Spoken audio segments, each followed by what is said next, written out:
Creative, finishing that thing is worth all of the effort and all of the tears and all of the fight it takes to get there. It's so easy to stall before you get there. You have too many ideas or you have no ideas. You don't know how to finish it or else you just can't finish it well enough. There are a million reasons we stall out before we call it done. Listen to me. You're never going to be able to make a perfect thing. We talk about this a lot here. That's just normal. But the thing is this, if you finish it, you finish that story, you finish that work of art, you're going to be empowered to finish more. What do I mean by finish it? Creative, I mean you call it done. There is not going to be an outside force stepping in and telling you, bing, it's time to stop working on this. You have to decide to do it. And it's not going to be good enough for you. That is the normal artist experience.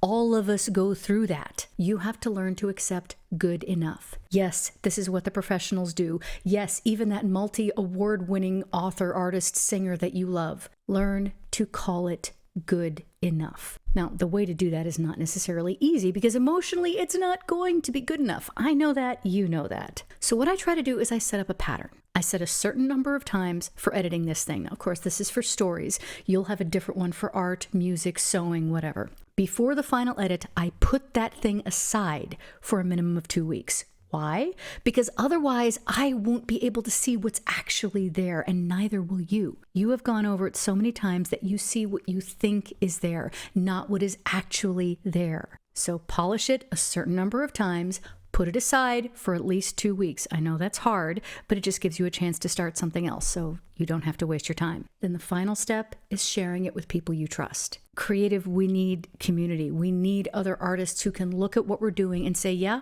that's really good enough. If it's good enough to the majority of people you show it to, it's good enough and you can let it go. Free it, publish it, put it aside, stick it in a box in the closet, whatever you want to do.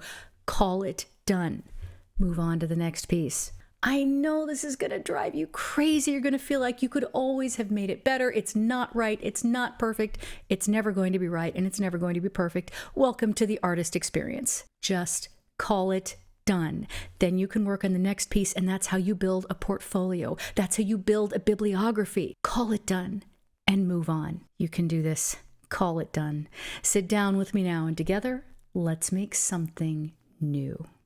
If you're looking for a healthy community to share your stuff and call it done, I suggest our Discord. It is a very quiet, laid-back place designed for you to have a soft landing as you get out of block and into a daily habit of creation. The link is in the description. I'll see you on the written page.